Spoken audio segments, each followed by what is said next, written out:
Playoff hole 3 is a beauty, coming back to the 18th green and the imposing luxury of the clubhouse. Daniel Smythe must have felt like he was coming home to his earlier glories on this green. A great recovery from Daniel, leaving him this to stay in the playoff.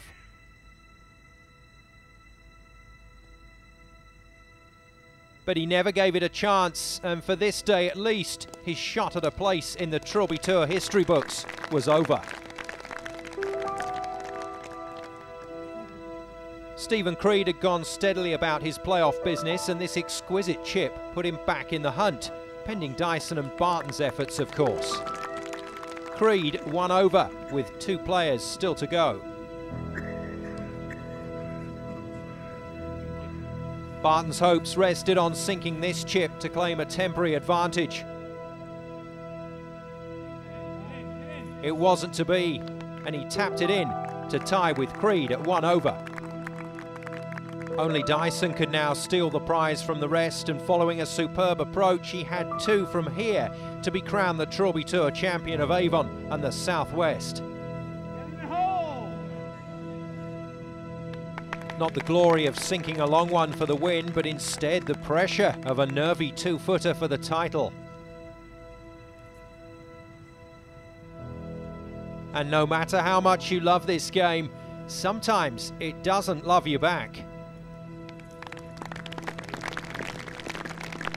The playoff would go on. Chris Dyson, Stephen Creed and Gary Barton all headed back to the 18th tee, but not before a respectful goodbye to their fellow playoff musketeer, Daniel Smythe. All for one it may have been on the day, but it's only ever one for the win on the Trilby Tour. Hold on to your hats, we're back to a sudden death shootout scenario. After a great tee shot, Gary Barton seized the initiative coming down the 18th for the second time with a sweet approach. An approach that produced another one of those big BGs. You know, a Barton grin. Stephen Creed needed to match that shot or he would have been in trouble. And that, ladies and gentlemen, is why Stephen is a scratch golfer. A superb response from Creed, but minus the grin for the moment.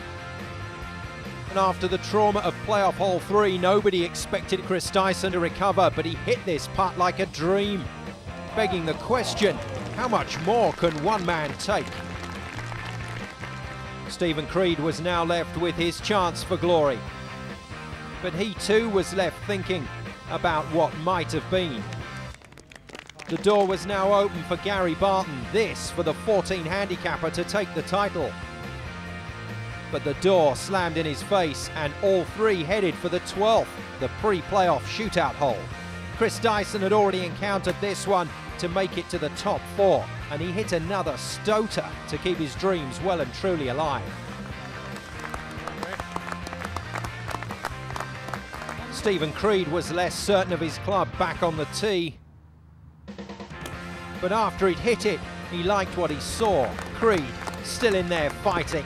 Sorry, Stephen, but I had to get that Rocky reference in there somehow. Gary Barton nailed this tee shot in the shootout. Could he do it again when the stakes were oh so much higher? He certainly could. Barton owned this hole.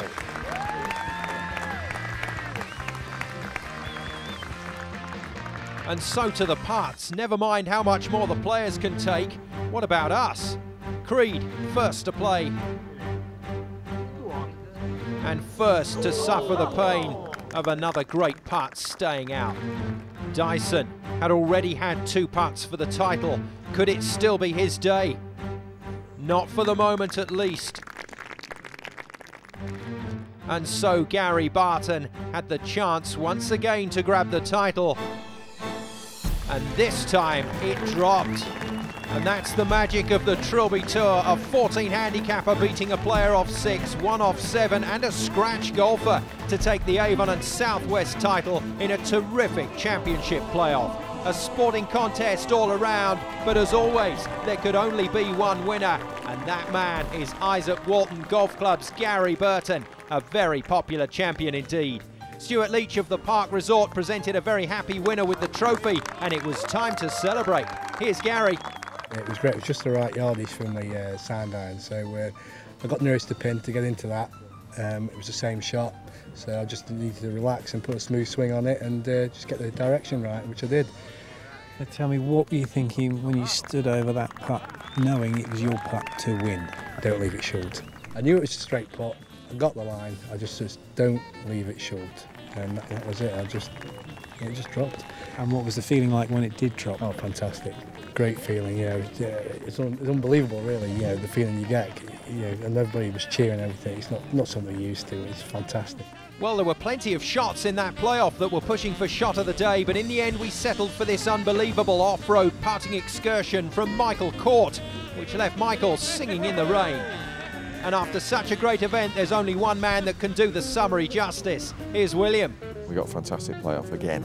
Do you know what I really like? The fact that the four guys that go in the playoff really genuinely encourage each other. It's Gary Barton's day, isn't it? I mean, I've got to admit I had a fiver on Big Chris with John O'Leary, so I'm going to have to run away, I think, because I haven't got anybody on me. But yeah, I mean, he had the best shot on the last hole and he had the best putt, so he was a winner, straight out, that's it. We're off to Scotland next to the wonderful Murray Shoal. I think that we're going to get a bit of an upset up there. There's 67 Englishmen going to a 100-strong field in Scotland. Will the title come back to England? I'm thinking so. Congratulations then to Gary Barton, regional champion number 6 on this year's Trilby Tour. That's it from the Park Resort. Next week, as William said, we head north to Murray Shoal in Perth to decide the Trilby Tour Championship of Scotland and find our next 12 qualifiers for the International Amateur Final. For more information on all of the 2010 events, go to www.williamhunttrilbytour.com. We'll see you again soon.